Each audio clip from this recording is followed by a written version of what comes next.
I'm Nita, for those that don't know me. I'm from Friends of Thringstone. Friends of Thringstone is a voluntary group. We've been going for 20 years in February. And I've been chair all that time. As you've probably gathered, that's Grace Dieu. That's where Charles and Mary Booth went to. When we had the last talk with Sarah Wise, one of the questions that I was asked is, why did Charles and Mary Booth go to Grace Dieu? And I said, well, they just saw it and they thought it was nice. And that's basically the long and short of it. They'd had a country house, because they had a London house.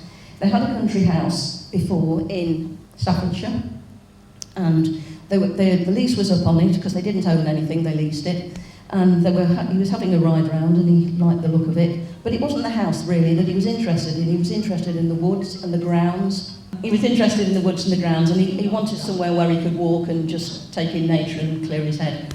So he decided that he was renting it. Went back and told Mary, who said, well, did you look in the house? He hadn't looked at the house, and so she went round and looked at the house and it was leaking, and she thought, oh dear. So they spent an awful lot of money on redecoration, but it had 29 bedrooms and 1 bathroom. So that would have been fun, wouldn't it? And it was lit by candles and lamps until 1932. So it was quite a quaint little place, big place. And one of Charles Booth's main things was that he decided that he wanted to open the woods to the village every summer and to the corn hunt in the winter. There you go. That's obviously dated 1915, because it was the only one that I could find, but that's the sort of thing that went out in the press. So people used to get the Colville Times or whatever, see that it would open and send a stamped addressed envelope for a reply. One of the interesting things about Grace Dieu is the fact that Charles Booth, who was such a wonderful man, had very little to do with the running of it. Mary paid all the wages by cheque. She kept all the accounts. He never wrote a cheque at all for the house. All the servants' wages and everything were noted down by Mary. In one of her diaries, she put there was a case of pilfering amongst the staff and another of a servant with a drink issue, but she didn't put names, which is a shame. It's me, I just like to know these things. But both Charles and Mary were teetotal, and as Sarah said before when she did her last talk, they were very, very strict teetotal. So that's why when this place opened, it didn't have a licence. So, all the money that Charles made from the shipping line, he paid to the people himself. He paid the going rate, but he made enough money to fund the whole of the poverty map exercise himself, as Sarah said last time. In today's terms, I seem to think that Sarah said it was 69 times whatever the figure was at the time, and it wasn't. I've got one of these things on my computer that gives the going rate, and what he actually paid for the poverty exercise that he did was 4 million. So this man had money. Just because he rented a property doesn't mean to say that he needed to rent a property, because he didn't, he had money. Mary arranged for everything to do with the holidays, the nursing, the education of the children. She knew lots of people involved in researching the poverty in London well before he did, and in fact she introduced him to some of them who he subsequently worked with.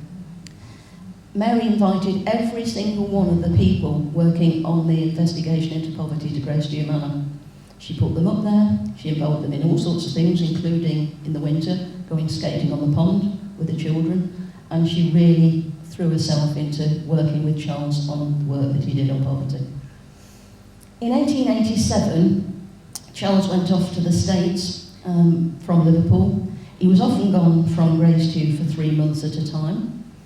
Mary started her Monday mothers' meetings, and the idea was that local women came to sew and knit, much like knit and natter, I suppose, as it is now. But she didn't believe that women needed to be educated. She wasn't, all women should have an education and go to further education and what have you. She believed that a woman's place was in a home, which is a very Victorian attitude. But yeah, she used to read Dickens and Scott to them while they sewed and knit. And the object of these meetings was for her to buy materials, and then women could sew stuff for clothing. And this eventually turned into what she called Thringstone Women's Institute, which was never a women's institute in the current setup. It had those sort of ideas behind it, but it wasn't part of the Women's Institute network that we now have.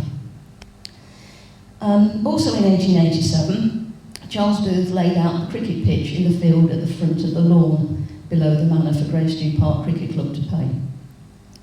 So yeah, they played manor on Grace Dieu Park, and that's why the current cricket team is called Grace Dieu Manor Park Cricket Club. On the 21st of June, after some celebrations in the village for the Queen's Jubilee celebrations in 1887, there was a procession of children from the manor, and there were swings and cricket and football and skipping and foot racing and all sorts of things, and the children were twice served with refreshments from the manor. And as evening drew to a close, there were thousands of Chinese lanterns and coloured lights scattered around, and the trees were lit. Which is a bit frightening, really, when you think that there wasn't much of a fire brigade, but hey, different times. And at the same time, a beacon was lit on the nearby hill known as Swallymote Rock, which I'm sure most of you will know. And the band played music for dancing throughout all the proceedings, and around 11 o'clock at night, the national anthem was sung and everybody went home. Also in 1887, the Booth family, who had a residence in London, moved to Great Cumberland Place. Come 1889, Charles is off again on his travels, and he goes off to the USA. And you've got to remember, this is all at a time when he was writing the poverty books. So he wasn't just writing poverty books, he was travelling here, there and everywhere with his business. Mary went off to Milan and Florence, and in her diary she put that Charles used to like hot milk for breakfast, he didn't eat much at lunchtime, and at 6 o'clock he had tea or coffee, brown bread and butter and a boiled egg and an apple. And then he set off to work until the early hours of the morning. Which seems to me like a Weight Watchers diet. I don't know about you ladies, that sounds like Weight Watchers to me. Not that I do Weight Watchers, you can tell them, can't you?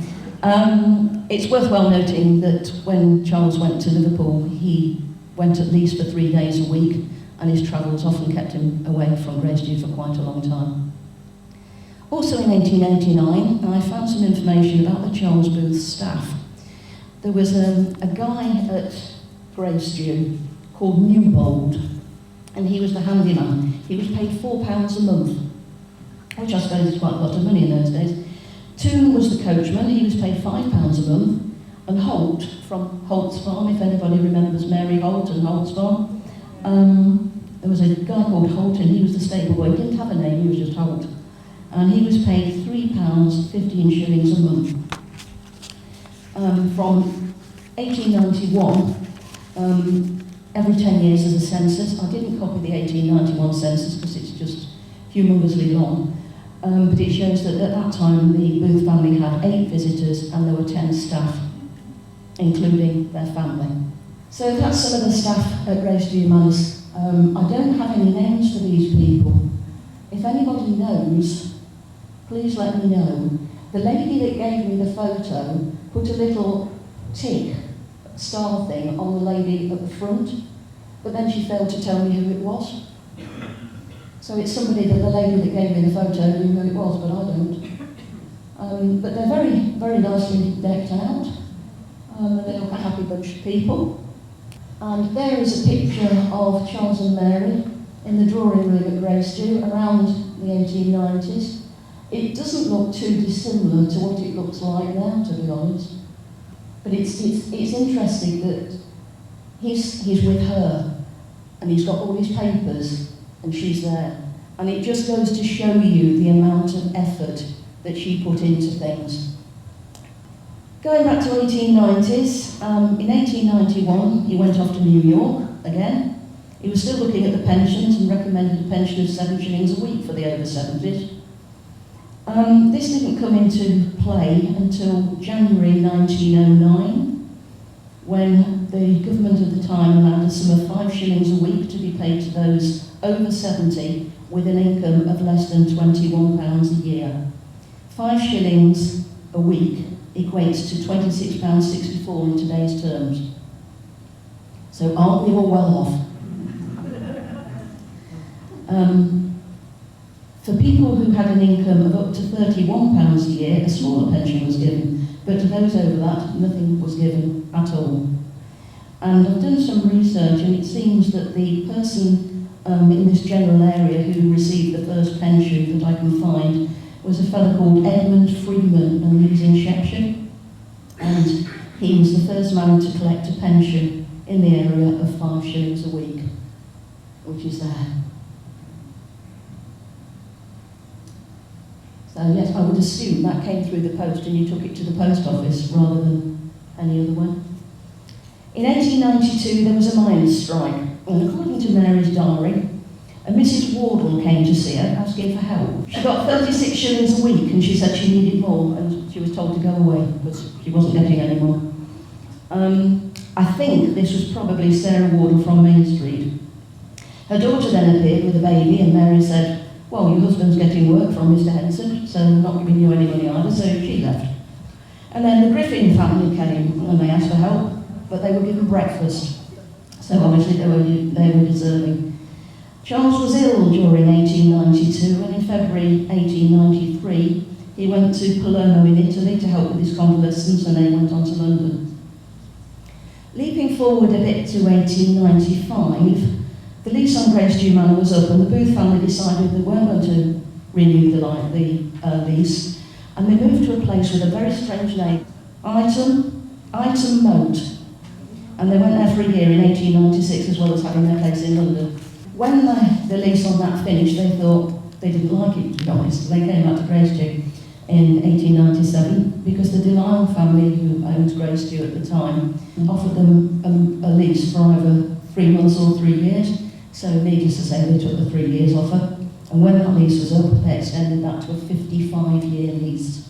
For people who are interested in local history, you may well know that the Whitty Pit disaster happened in April 1898.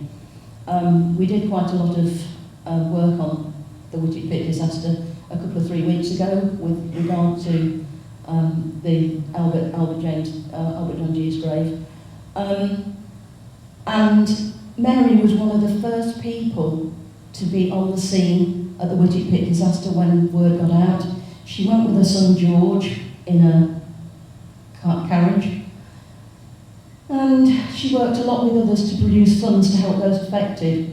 We've got a note here, there you go, and that's the letter that she wrote to her husband, which starts, "Dearest, we have had a terrible accident down the pit.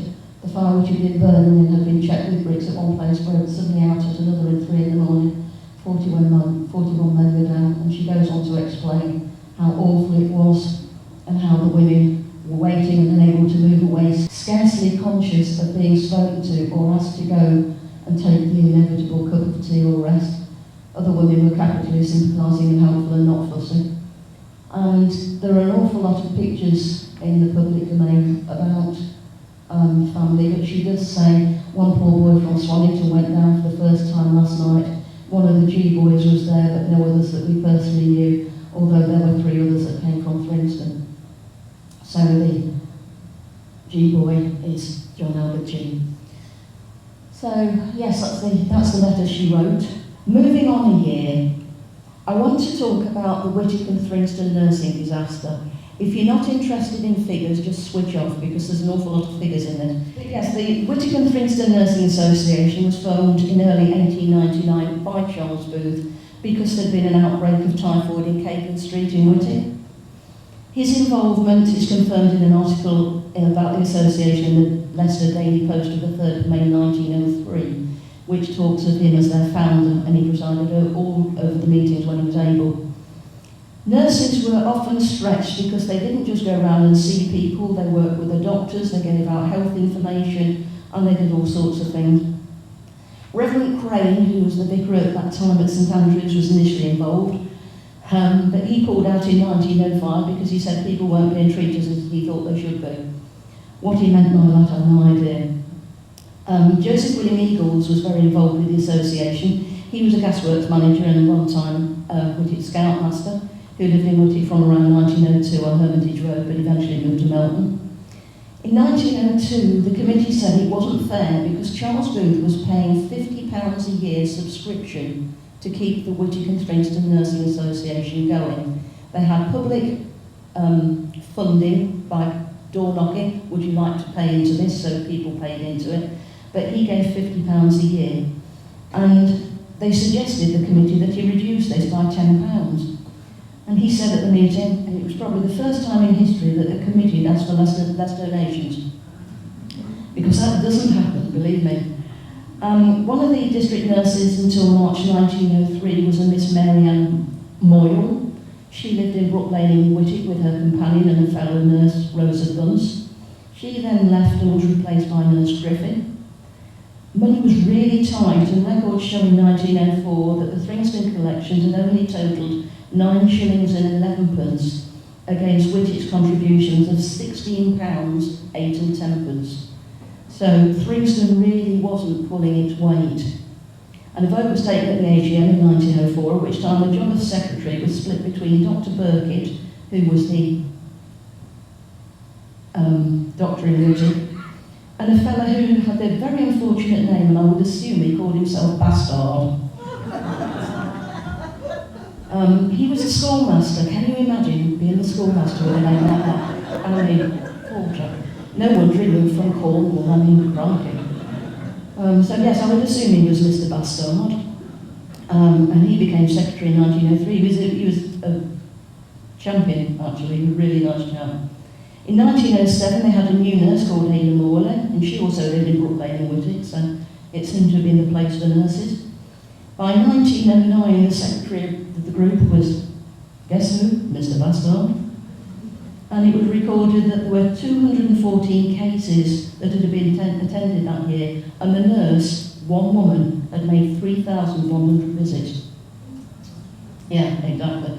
So subscriptions didn't cover the costs, and Mr. Booth said he hoped that when the nurse had been stationed in the area for some time, people would start paying a higher subscription for her maintenance.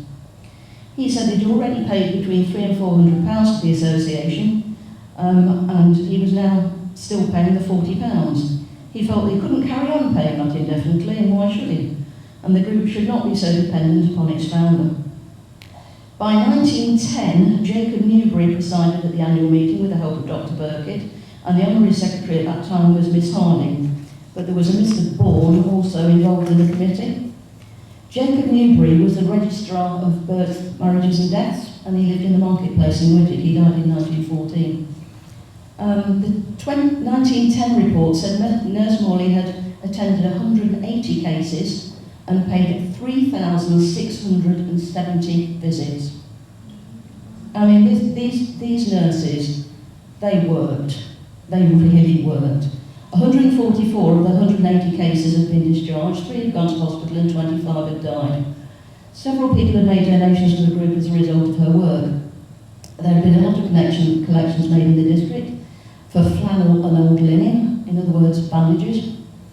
And George West was the bookkeeper. Subscriptions were £80, 13 and 5. £98, 8 and 4 had been spent, leaving a balance of £16, 1 and 11. In 1911, when the Thringstone Coronation Committee was wound up and the surplus was left, Jabez Henson, who was the blacksmith in the village, proposed that £1, 1 shilling be handed over to the Leicester Infirmary, and the remaining £2, 12 and 9 go to the Nursing Association, which was agreed unanimously. The church also gave money to the association and paid all sorts of money, and the church newsletter of October 1913 said that they paid £1, 8 shillings and 3. In 1913, Nurse Morley resigned and she was replaced by Nurse Lily, about whom I can find absolutely nothing. But at the same time, Thringstone had no midwives because there'd been a new need for midwives to take the national examinations, be fully qualified, and people didn't want to. Charles Booth's subscription by this time had gone down to £20. By 1914, concern was expressed at how little was given by the parishes using the service of the nurse, and new rules were initiated relating to anybody who didn't subscribe to the association being able to use the services. Mary Booth took over the presidency after Charles died and resigned from this in 1919, but the association continued up to and including the start of the formation of the NHS.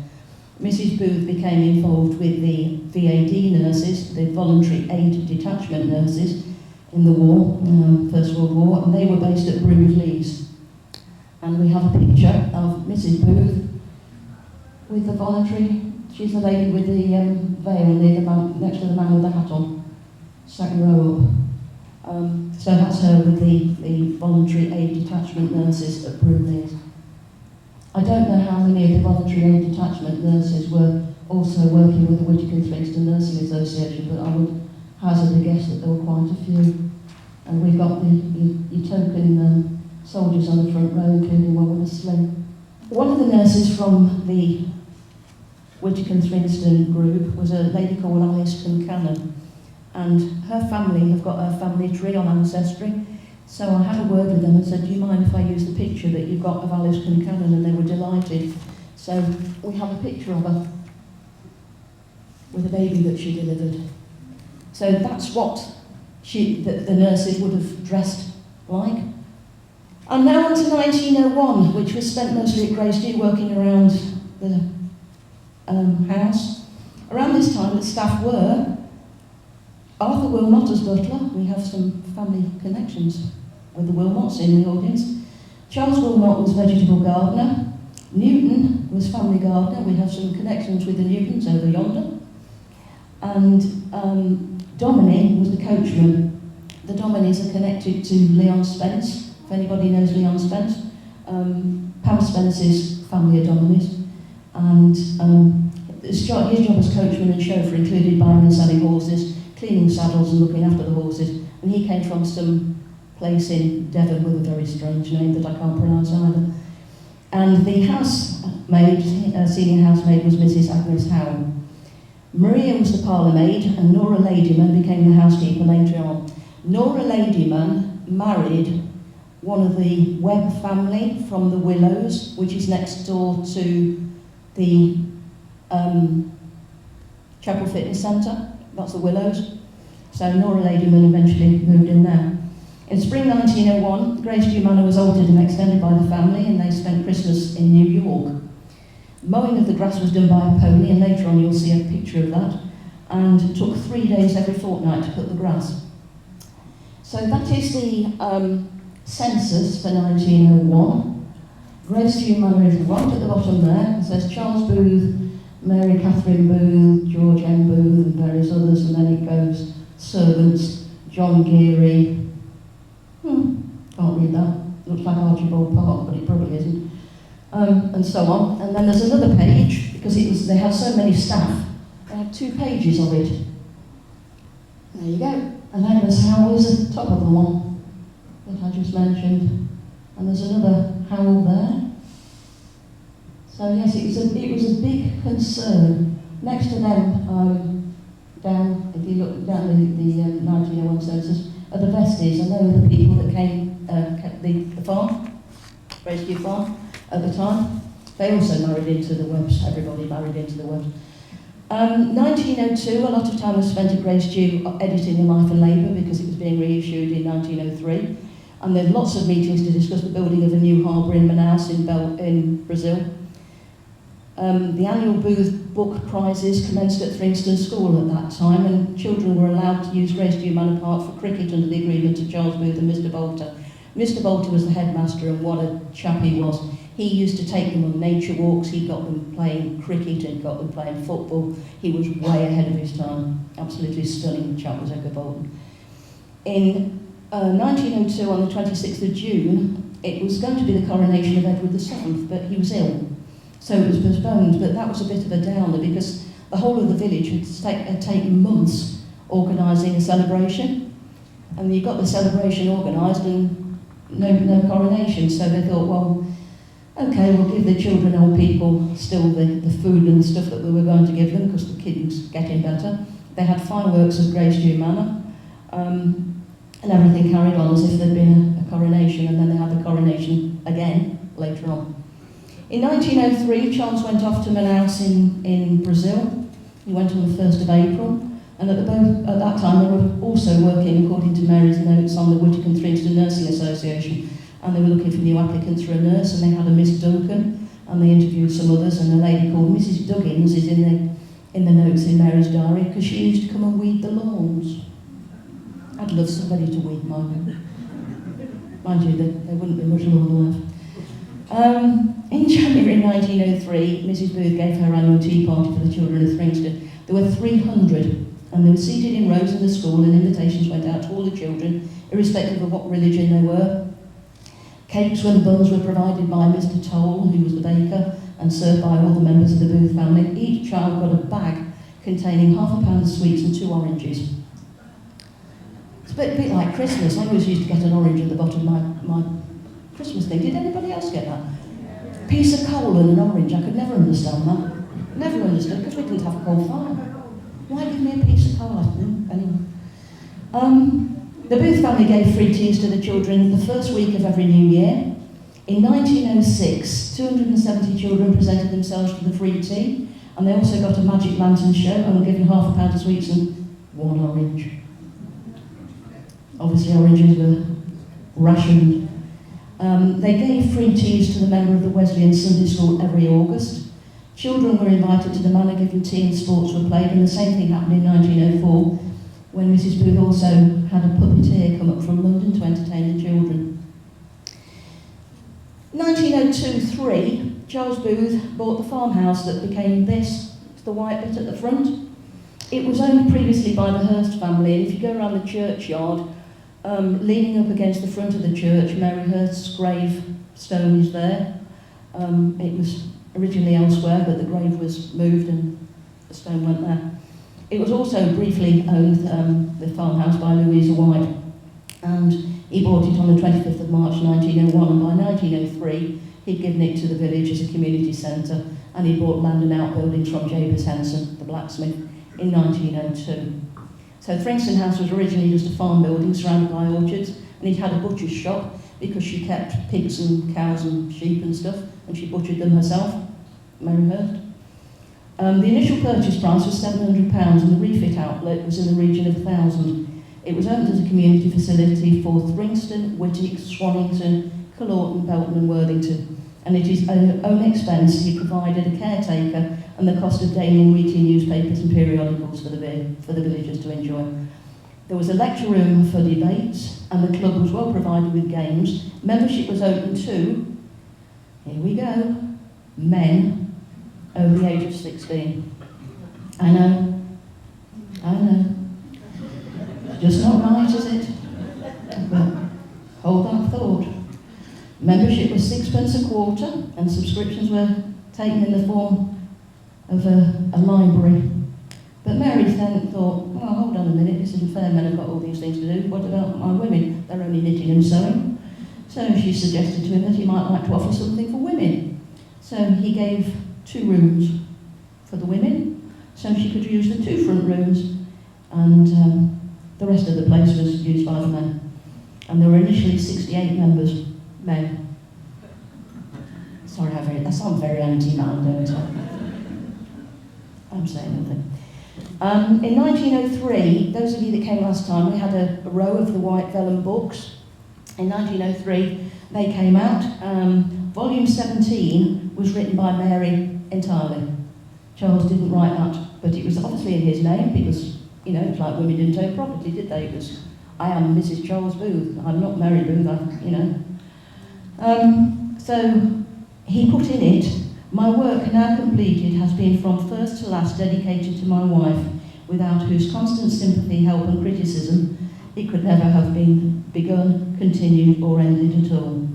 She was a terribly organised woman, was Mary, and she did write herself, but she could never get anything published, which is a shame. The Colville Times of September 1904 talks about a cricket match at Grace Dieu. I love this. The male servants played the female servants at cricket. Guess who won? Women! 67 runs to 59. There you go. In spring, I didn't burn my bra in case you're wondering, in those days. I didn't. I couldn't. In spring 1905, the family went to Rome and on return and bought a new English sheepdog called Saxon, and he used to walk everywhere in the woods with Charles Booth. Come 1906, they decided that they needed more property for their family to stop when they came and visited, because obviously 29 bedrooms isn't enough, is it?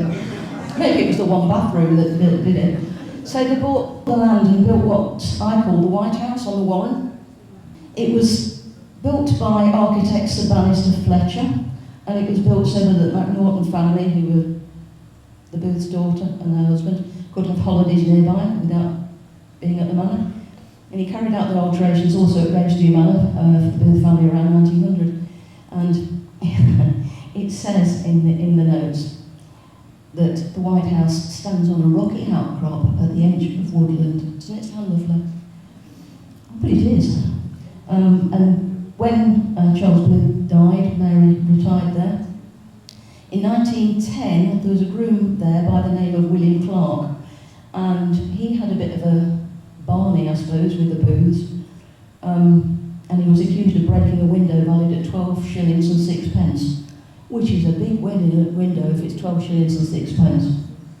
Newspaper articles said it was the property of him, and he'd come to the door and said he wanted some lodgings, and he'd been turned away by Miss Saunders, who worked for Mrs. Booth, and he'd been turned away at Grace Dieu Manor himself, and he said, well, if you're not going to do anything for me, I'll break a window. And he did. But he'd got 2 previous convictions, so he was sent to jail for 21 months hard labour. 21 months hard labour is hard labour. It's not sitting in a cell, it's being on a treadmill and doing that sort of stuff. And we have a picture there of the White House. I've no idea who the people there are, but it hasn't changed an awful lot at all, really. If you can peer through the gate and look at it, it's very similar to what it was. 1906, Charles Booth was one of the first people to purchase 2 French Clement motor cars. One was closed and one was open. And Mr. Dominy became a chauffeur, and there he is, in his uniform, with one of the said cars. I bet it took more than buffing of horse brasses to clean that. It's a big thing, isn't it? In 1906, Charles Booth provided a building for the Whittick Gymnasium and School of Arms, and he employed an instructor called Turnbull, who was an ex-military sergeant, and he offered the services of the instructor for free in October that year to the council at his own expense during the daytime for the teachers at Whittick School, but the council didn't want that. January 1907, the gymnasium was formally opened and he became the president, and in July they did their first gymnastic display and series of drills, which took place with a company of 60. In his speech, he congratulated the group and said it showed what could be done, and that getting boys involved in such things at a young age was the way forward, and as the youngest had done the best. He went on to say that health and happiness is the most important thing for boys, and he hoped that they would be fit enough to serve their country should this be necessary in the future. And they were using toy guns, and he said he hoped that eventually he could provide a rifle range, a 50-yard rifle range, which he did. Because in 1909 the long-distance rifle range opened, and he said without his help in purchasing a property and finding an instructor, none of this would have happened, which it wouldn't. The lieutenant in charge of the provision at that time was James Lester, who by that time was the headmaster at Thringstone, because Turnbull had resigned in 1908. Also in 1907, Charles Booth became president of the Colville and District Philharmonic Society, and he ran it and founded it and was president of it till at least 1913. It was based at the Colville Adult School, and it had its rehearsals first time in February 1907. What they wanted to do was to encourage the reproduction of first-class choral music worthily in the district without cutting across church choirs and encouraging them to further development. And there was a real argy-bargy at that time with the church, or churches, and Colville Philharmonic Society, because they said, oh, you've taken away all our best singers. And they're going to you, and we've got nobody left to sing in the choir, and it didn't go down well at all. But they were very interested in singing because Charles and Mary Booth's daughter Imogen, she actually gave singing lessons for the parish council at Thringstone School, which we found out when we got their archives. And she also gave several concerts. I would assume from that she had a particularly nice voice. So there we have Thringstone School in 1908. I think the lady on the far left at the back is one of the Webbs, and the gentleman with the moustache on the right is Mr. Bolter. I've no idea who any of the children are. I did put that out on Facebook and said, can anybody recognise their great-gran? And nobody did. But I just think they're all beautifully dressed, aren't they? Don't they look happy little souls? No? Maybe not.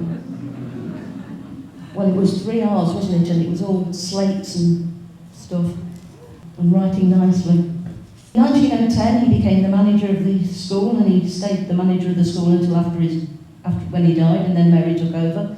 And in 1909, he sold land to Ethel Annie Biddle, and in July 1909 to George William Ward, and the 2 houses next to the community centre. 1910, Mary founded the St Andrew's Home at Cross Lane Cottages for children suffering with lung diseases like TB. This organisation was also known as St Andrew's Guild, and Miss Turner was the first matron, and she lived over the road at Ashby Lodge. There were 3 houses there, but one of them disappeared on the bend, but the houses are still there. She opened this school, this convalescent school, and the first children to take advantage were Eva Rottle and Sally, Sarah Jane Walton, and eventually they were joined by Eva's sister Edith, who was a chronic asthmatic and later worked for Mrs Booth. In fact, nearly every kid that went to the convalescent home ended up working for Mrs Booth. Mrs Turner was replaced on the 24th of July by Miss Mary Howard, but she left to go to Australia in 1911. But she appears on the manager of the convalescent home and the Cross Lanes on the 1911 census. A lady called Miss Whiffin succeeded her. Now, I think Miss Whiffin was Irish, because it's a very strange name. Whiffin, and I believe she was Irish. But the 1911 census for Cross Lanes Cottages shows Mary Howard, aged 30, matron from Churchstoke in Montgomeryshire, together with patients Effie Walton, 17, Sarah Jane Walton, 14, and Sarah Ann April, 11. They were all Thringstone kids. As I said, the majority of them went into service. When she decided that she needed more room for more children, she moved it to the Meadows, and that was the Meadows before they knocked it down and they rebuilt it as a nursing home. It was sort of back to front house. It was a very strange property. But yeah, that's where she moved after she left Cross Lanes to take the children, and she had up to 7 there at any one time. In July 1910, plans were drawn up to provide an up-to-date hall and billiard room at Thringstone House. This is your hall. Enoch Bryce and Son were the contractors, and it cost £2,500, which was paid for by Charles Booth. Inside the building was fitted especially for limelight and other lanterns, which is why we've got that thing at the back, and if you stand outside there's the big tower, because that was for your limelight, which was non-inflammable. And the hall would be available, so Charles Booth said, for public meetings would be heated throughout with hot water pipes on the slow system. Mr Booth and his neighbour Mr Biddle agreed to give up land and create road improvements so that they could have that road in front. And that involved also the felling of 4 poplar trees, which also wasn't very popular because people didn't want trees down. June 1911 was the coronation, and as I said before, at the previous coronation there had been fireworks at Grace Dieu and the grounds were thrown open. The same thing happened again this time. But unlike last time when the king was ill and they had to delay the coronation, this time it rained. There were 2 band concerts which had to be postponed because of the rain. The band didn't want to sit outside in the rain, and you can't really blame them, can you? By 1911, the extension to the centre was finished at a cost of £3,000, and a trust called Thringstone Trust was established at the venue's management. In the Leicester Chronicle of the 29th of April 1911 were details of the opening ceremony, it says it was provided by Charles Booth, and it says the extension provides a hall of 55 feet long by 35 feet wide, which is about right, under which were well-appointed billiard and card rooms with an entrance lobby connecting the old farmhouse with the new building. The building costs were paid for by Charles Booth, who had also furnished the hall and provided the billiard tables. The architect was Mr Fletcher of London, who's the same fellow that did the other bit at Grace Dieu and the White House, and the work was carried out by Enoch Bryce and Son of Whittick, who'd been involved in the original work to provide the centre in the first place. Decorative plasterwork, which is all that stuff on the ceiling, that was carried out by Mr William Warren of Finsbury House, Vaughan Street, Colville, whose work has obviously stood the test of time. And if you sit and look at it, none of them are the same. They're all slightly different. And Melbury Mercury of 27th of April 1911 said, the opening of Thringstone House saw Charles Booth presented with an inscribed silver rose bowl filled with crimson roses by Mr. John Winters, chairman of Thringstone House and Library, who said he hoped that the name of Charles Booth would never be forgotten in the village, and well, the population at the time of the village was 900. Mrs. Booth was ill, and so she couldn't go, but Mr. Booth was given a silver inkstand and pen to give to her from the Mothers' Union. Mrs. Alice Tolles, the warden and president of the Women's Association, and she gave Miss Imogen Booth a bouquet and wished her mother well. The secretary at the centre at that time was William Jesson Goff, who was connected to Talbot Farm. After the presentation, Charles Booth presented various St John ambulance certificates. 350 people turned up to the opening, and 350 people got in this room. Now, there's probably about 100 of you in here, so imagine 350 people in here. It's a bit crowded, isn't it? But they didn't have health and safety and fire regs and things then, did they? Charles Booth said that the membership of the new facility was open to, here we go again, any man over the age of 16. And he wanted to add something to the area for men. The old club room, he said, would become the ladies' department for cookery and many other things, and would be presided over by Mrs. Booth and their daughter Imogen. And I also found a mention in the Nuneaton newspaper that Charles Booth was the partner in the same year at the Nuneaton Leather Works, which was news to me, because I didn't know he was interested in that sort of thing. Several years ago, I had an email from a lady who said, I'm connected to the people that used to own Thringstone House, and she came down and she met with me and Anne Petty, who's over there, and that was one of the photos that they had in their family archives. Now, that must have been taken after 1911 because you can see the extension at the back. But I find it quite fascinating because the windows obviously have remained the same, but it's the door at the front that I like. And she gave me several other photos, one of which was an old lady sitting in a deck chair, or what looked like a deck chair, and around that front door were roses. And I said to the office ladies some time ago, wouldn't it be nice to have roses around the door again and take it back? But you can see that there wasn't much of a frontage, there wasn't a wall, there wasn't anything, it was sort of open to the elements. And you can also see the door from which you came in through the car park at the far left-hand side there where the creases are. So it hasn't really changed an awful lot, has it? Other than the trees have changed. And I don't know who the people are at the front either, and neither did the lady who gave me the photo. 1911, May 27th, Charles Booth signed a deed of trust relating to Thringstone House Club. The deed stated that the venue was to be a meeting place for institutes and associates and societies, and provide a library, gymnasium, teaching institution, garden, recreation ground and park for the area. Presentation took place to Mrs. Mary Booth at Thringstone House by the Mothers' Meeting, and she was thanked for having done so much for the Mothers' Meeting, and she said she well remembered 25 years earlier when the movement was commenced by her and how much time she devoted in reading and instructing the mothers. We also in 1911 have the census. So there we are, Charles Booth, head, and it says occupation, privy councillor and ship owner. And you can see the kitchen maids, the housemaids, footman, second footman, and you can also see that he filled it in Camden House in London. In May 1911, he presided over the meeting of the Thringstone Coronation Committee to raise money for celebrations, but they found themselves on the horns of a dilemma because they couldn't formulate a scheme without knowing how much money they'd got, and they didn't know how much money they'd got because they hadn't done any collections, so they didn't really know what they were doing, to be honest.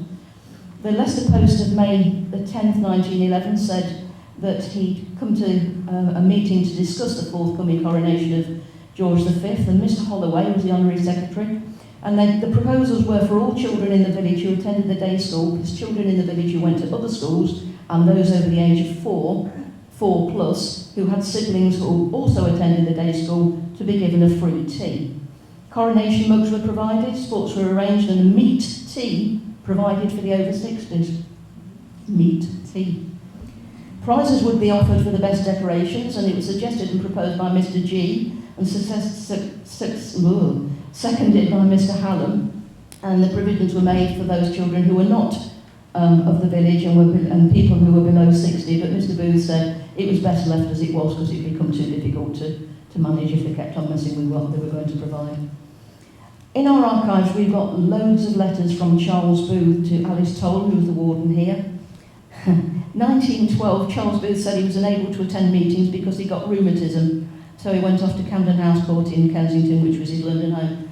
By February, he got influenza, so he stayed in London till June. 1912, he was given a thank you by the Whitwick Scouts at the Whitwick Gymnasium and Armoury. Bugle bands of Whitwick and Coldwood troops played marches, and he said the formation of the Scouts was, in his opinion, one of the most important movements of his lifetime.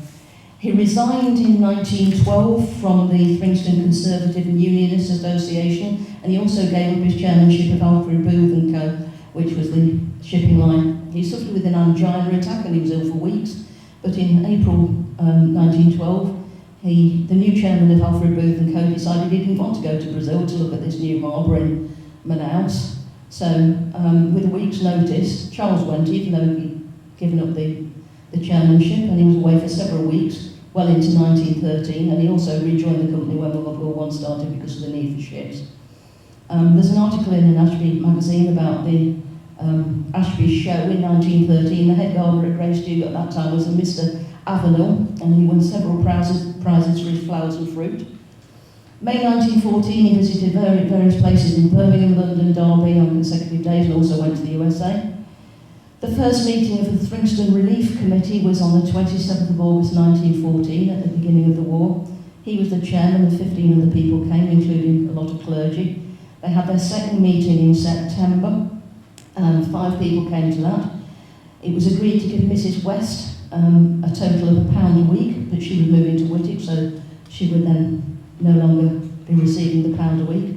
And at the outbreak of war in 1914, Mary Booth's St Andrew's Guild, which was the ill girls, and the mothers' meeting decided that they were going to give their time to work for soldiers and sailors, both sick and sound, and they did a lot of work from home, and Mary Booth ordered calico, flannelette and flannel and wool.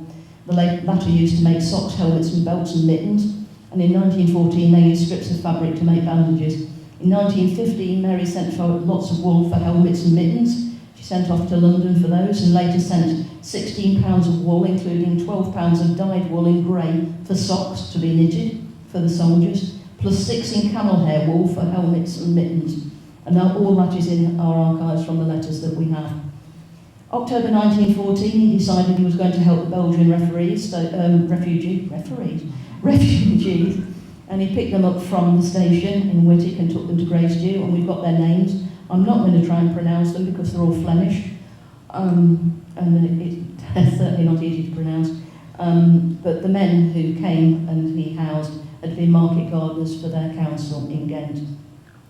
In November 1914, the third and final meeting of the Thringstone Relief Committee was held with Charles Booth as president. House-to-house collections in Thringstone were poor, and it was considered not worth while to continue the meetings because there were regular collections in Louth, but their money went to Breedon, and so did the money collected for Breedon line works. So at that point in time, Thringstone Relief Committee ceased to operate. January 1915, Reverend Shrewsbury organised a war lecture, and he raised £3 for the Prince of Wales National Relief Fund. Further lecture was held in January by Charles Booth, which raised another £3. October 1915, Charles opened the Thringstone Horticultural Show in aid of the Royal Infirmary. He was thanked by Mr. John Winters, who was still chairman of the committee here, and Charles Peters of Main Street, who was the secretary. Reverend Shrewsbury presided over the event, and a comic parade of members of Thringstone Cycling Club and others headed by a coronation band was a feature of the event. I'd love to know what a comic parade of Thringstone Cycling Club would look like. I've got this vision of people with handlebar moustaches doing wheelies down Main Street, but probably not. July 1916, Charles Booth, represented by Mr. Crane Colville, went to court to ask for exemption from military service for a man in his employment, aged 37, who was his groom and gardener. Mr. Booth said he was the only person left on his staff of military age, and 7 out of the other 14 men previously employed had joined up. The man was said to be in charge of a large kitchen garden from which produce was sent to the local hospital base. Exemption was granted to the 30th of September on the proviso that the man joined the volunteer training corps, which was the Home Defence Militia. September 1916, Charles Booth walked over to High Caveman and the next day to Calvary in Temple Woods, and he had a stroke on the 16th of November 1916 while he was writing a paper about the necessary industrial restrictions he felt should be placed on the government at the end of the war. After he had his stroke, he couldn't write or speak, which must have been terribly difficult. Charles Booth died on the 23rd of November 1916 and was buried at St Andrews. Whitted Scouts played a prominent role at his funeral service. His addresses at that time were 28 Camden House Court, Kennington, 11 Adelphi Terrace, Middlesex, and Grace Dieu Manor. In 1917, Mary Booth took over as president of Grace Dieu Manor Cricket Club, and I have some pictures here. 1919, Thringstone Women's Trust was set up at the community centre by Mary Booth, with the object being to provide an establishment, equipment and maintenance for an institute for women and a social club for girls, and also the provision of instruction in, what do you think? There you go. Housewifery, cookery, needlework, laundry work, general welfare and improvement of the home. And to provide elementary instruction in the Christian religion to children of either sex who were under the age of 7. A fund of £1,250, which is now the equivalent of £72,560, it said on the internet, was given initially for the trust to operate and invested at 4%. Mary Booth didn't believe that women should have a higher education, as I said, but it's interesting that the trustees for this women's group were women. So it was Mrs Booth, her daughters, the Honourable Lady Antonia McNaughton and Mrs Mary Imogen Gore-Brown, and Mrs Shrewsbury, the vicar's wife, and Mr Crane, he was the solicitor, so they had to have one man. In the first year, 12 girls went to housekeeping classes, and it was stipulated that absolute cottage conditions would be adhered to, so that they got an idea of what it'd be like to look after their own homes. And the girls would thus be brought face to face with the identical problems they may expect to deal with in later life. In 1921, there was another census. So there we have Mrs Booth, she's now widow and she's the head, and various other members of the family, and servants, parlour maids, laundry maids, housemaids, you name it, they're there. Cooks. In 1925, Mary Booth officially opened the Culver War Memorial in the centre of the town. And that's the programme. And that's your war memorial. So, yeah, they changed the date several times because the Dennis, Mr Dennis and his son, Mr Dennis, both called Bruce, it's son.